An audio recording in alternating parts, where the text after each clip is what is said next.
Halay, ano nga bang nangyayari sa laban na ito? Hala, pakinggan natin ang kwento sa likod ng laban na ire. Napakagago nyo. Niloko nyo kaming lahat ng tao. Niloko nyo ako. Si MG, si Jonah, nakiusap sa akin. Ang usapan, body-body. Katawan. Sabi, kakausapin ako, bigla ako sinumpal. Gusto ko daw makalaban ni Super Sam. Kung siya yung itapat sa akin ni MJ, lalabanan natin yan.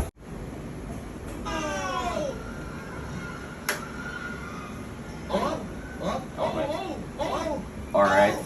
Okay. So makita ko dito, somehow, talagang na-support ni Awit yung claim niya na sumusuntok siya kay Merc sa katawan lang. So, actually, yun yung nakita namin kahapon. Ulitin natin. Sabi ni Awit, sa katawan lang daw talaga siya susuntok. Okay? Tama naman. O yun, sumuntok sa mukha si Merc. Ayan. Pangalawa. O, pangatlo, apat, lima. Okay? Ayan, dyan, napiko na si Awit dyan. Alright, so ito. Ito yung sinasabi ni Awit na, tol, kung mapapansin nyo, katawan lang ako. Kasi nga, yun, ang claim ni Awit, again, ito ang sabi niya ha, may usapan daw sila ni Merc, ni Boss MG, ni Jonah, na katawan lang daw. So yun, ayon kay Awit yun. Ayon naman kay Merc, nadala na daw siya nung moment, kaya nakasuntok siya sa mukha or sa ilong na bagong opera ni Awit. So, dahil sinabi yun ni Merc, baka nga may usapan sila. But again, di ba? Who knows? Hindi ko din alam na may ganon. So, let's see kung ano mangyari. Ayun, mukha na naman yun. Si Awit dito, si Jonah, sila Boss MG, yung mga tropa niya, may inireklamo siya na that time, hindi ko pa maintindihan kung ano. Parang sila lang ang nagkakaintindihan nila, Boss MG, nila Jonah. Ito, ayan, body pa din. Body, ayun, tumama na naman sa mukha si Merc doon. Ito, body pa rin si Awit. Okay, so in fairness, yung claim ni Awit na body lang talaga siya, tumutupad siya sa usapan, nakikita natin. Ayun, mukha na naman kay Merc. Ito na. Ayan, may nalaglag doon. Ito. May nalaglag sa veneers ni Awit doon. Ayan na, may nagreklamo siya kay Boss MG, kay Jonah. So, dito hindi ko pa magets kung ano yung nangyayari. Ano yun, ba't gumaganon siya? May inireklamo siya kay Boss MG, tumitingin siya kay Boss MG, kay Jonah. So, hindi ko alam na kung may usapan talaga silang dalawa. So, yun yung nakakapagtaka. Ano yun? Bakit ganon? Ang ganda ng bakbakan. Tapos nagreklamo na tumama sa mukha. Although may nalaglag talaga doon sa ngipin ni Awit. Tinamaan ng 3 solid pan. Ganon ka solid. Ayan. Ito. Ayan, ito. Gusto na ni Awit. Ito yung tropa natin, sila Sherry. Tanggalin yung glove ko. Gusto niyang banatan si Merc. So, niyakap na siya ng mga kasama niya dito. Ayan. So, wala kami talagang alam. Sila Tito Bean, sila TV, 50, 150. Ayan.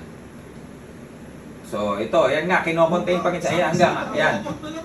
Hanggang sa nag-walk out na lang si Awit. At ito na yung sumunod na nangyari. Okay? So, lumabas kami yan kasi nagsunuran yung mga nag-ano muna si Awit. Nagbanta muna dyan si Awit. Alright, so after nyan lumabas si Awit, nagsunuran na kami kasi baka may gulo, baka magkagulo yung brusko, yung mga kasama ni Awit na marami. Sunuran na kami, kinuntay namin si Awit, walang camera doon. So, ang nangyari, pinagbaliktad lahat ni Awit, lahat ng mga lamesa doon, pinapatay lahat ng camera. Well, anyway,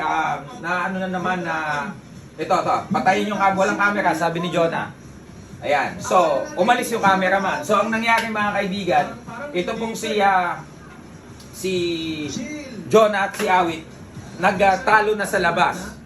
So, after pinapatay lahat ng mga cellphone camera, kasi sabi ni Awit, tol, marunong ako sumunod sa usapan, nakita nyo body-body lang ako, bakit si Merc sinuntok ako sa ilong na bagong opera at saka sa ngipin niya, sa veneers niya. So, yun mga kaibigan, kung may usapan pala sila, hindi ko alam, hindi namin alam.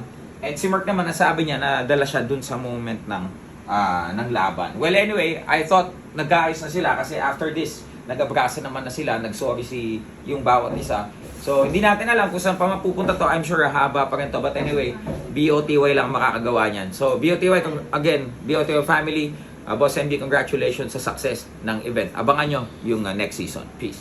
May papakilala nga pala akong bagong game sa inyo. Ito.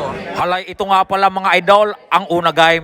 Ayun, click nyo lang yung register, enter nyo yung mobile number, kagawa kayong password, tapos itong referral ID, verification code, at tapos click nyo lang yung confirm. Ayun, so kapag ikaw ay nag-top up, gamit ang iyong GCash, sa 100 pesos meron kang 10 pesos free, sa 200 pesos meron ka namang 50 pesos free. Ayun.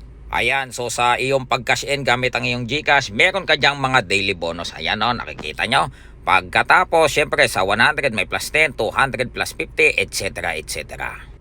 Ay napakaraming larong pwedeng pagpilian. Dragon Tiger, Color Game, ayan o, King Kong, Toss Dice, ayan, napakarami. Nako, mamili ka lang dyan, lahat yan pwede mong pagkakitaan. Ayun, subukan natin itong Color Game. Ayun, subukan nating mag-bet dito. Ayan, Allah, sige, try natin. Mamili lang tayo, mag-bet tayo sa kulay. 50 pesos itong ating i-bet. O, ayan, o, tingnan natin kung manasala manalo ay. Ayun, hala, ipanalo ika. Sige, napanalo dapat. Ayun, stop beating na. Tingnan natin. Hala. Aba. Ayun, ay panalo. Ayun, so pagka ikaw ay nanalo at gusto mo na mag-withdraw, click mo lang yung withdraw, enter mo yung withdrawal amount, pagkatapos enter mo yung GCash number, pwede ka na mag-withdraw. So ano pang inaantay nyo? Yung link ay ipipin ko sa comment section. So ayan, una game, halika na, mag-register na at manalo.